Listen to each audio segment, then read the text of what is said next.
TJ was found hanging from a tree. Hey, welcome to My People's Truth, where every Friday my podcast dives into the untold stories, unfiltered struggles, and the different experiences that Black people go through in today's society. I'm your host, Ayana Johnson, and we're here to confront the uncomfortable head on. A lot of people's phones that specifically had AT&T or something like that were shut off. What do you think was going on at that time?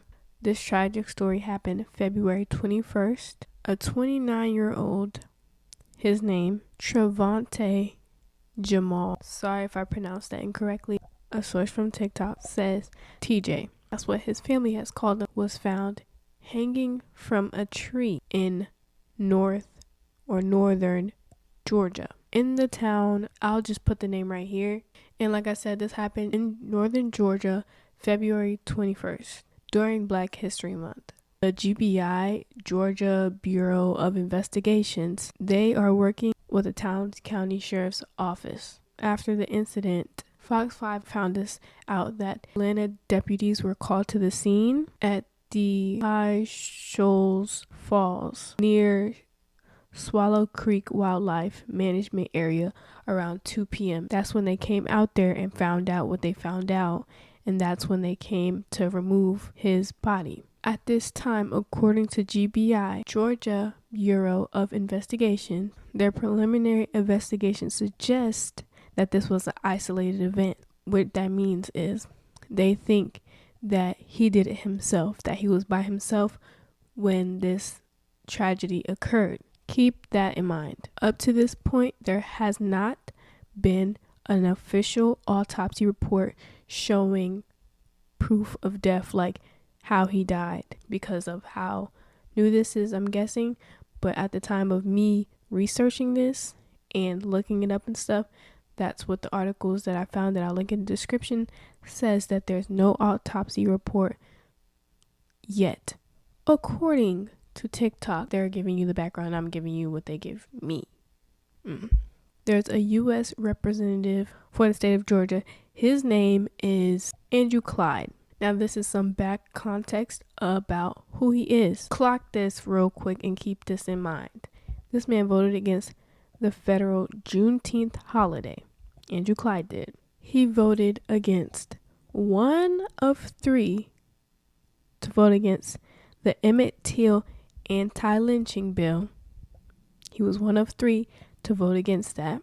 And he voted the bill to designate the AR-15 as America's national rifle. Now you just sit back and think about the type of person that Andrew Clyde is and who he is, representing the state of Georgia.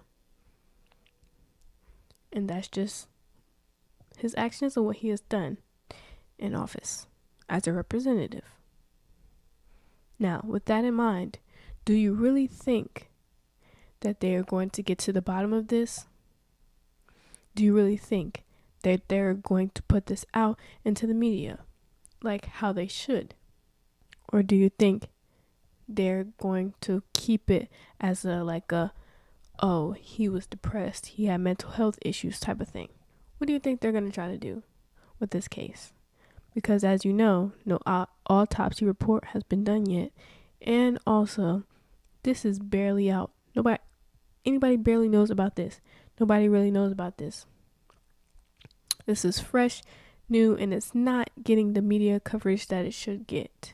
Of course, there should be justice for him and to find out how exactly he died and stuff like that. But I'm saying this should be talked about because apparently not enough people knows about it yet. The Zactivist, I hope that's how you pronounce it, that information was from there about the U.S. Representative Andrew Clyde.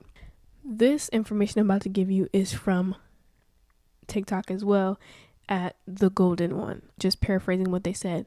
This man apparently has a white girlfriend, okay?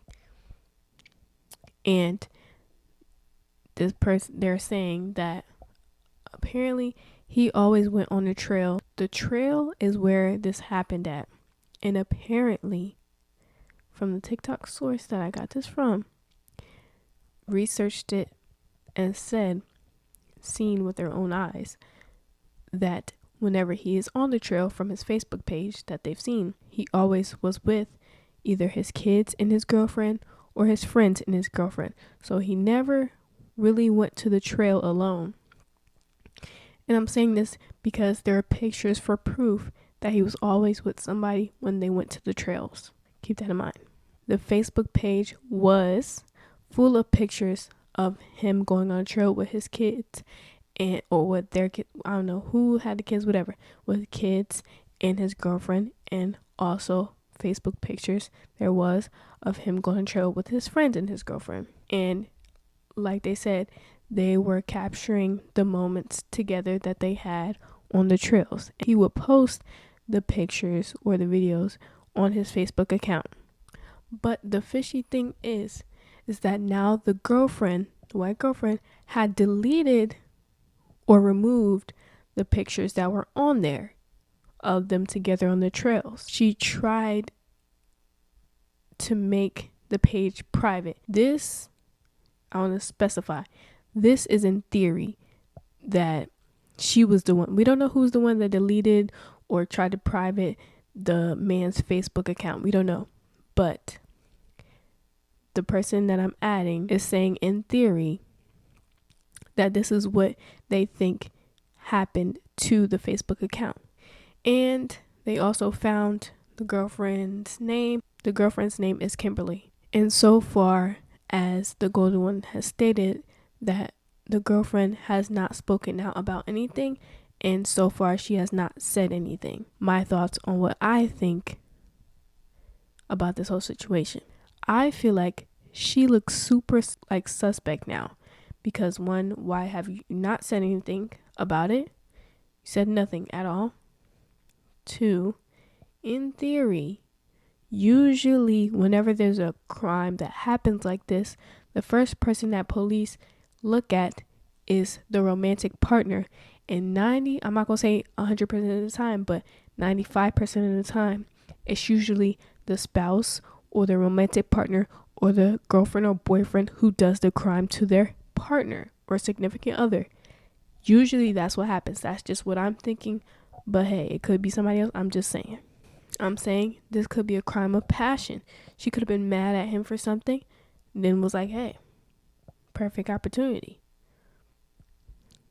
I'm not saying she did because, innocent until proven guilty, but that's just where my mind is at. It's just the type of behavior that she's showing by not showing any. It's just a little suspect. If that were to happen, I'd be like, like posting, something, like, and I would try to find out if it wasn't me. I would try to find out who was trying to delete memories off of his Facebook or who was trying to private the memories that they had on his face, like on his Facebook account, or who tried to hack into the account to do that, because that's very private information, and like that's like the last memories that you would have with him. So like, do you get what I'm trying to say? Like, you know what I'm trying to say? Like, I pray that TJ and his family do get justice for him. Obviously, prayers to him and his family. I'm your host, Ayana Johnson, on My People's Truth. I hope you enjoyed this episode, and I will see you next Friday.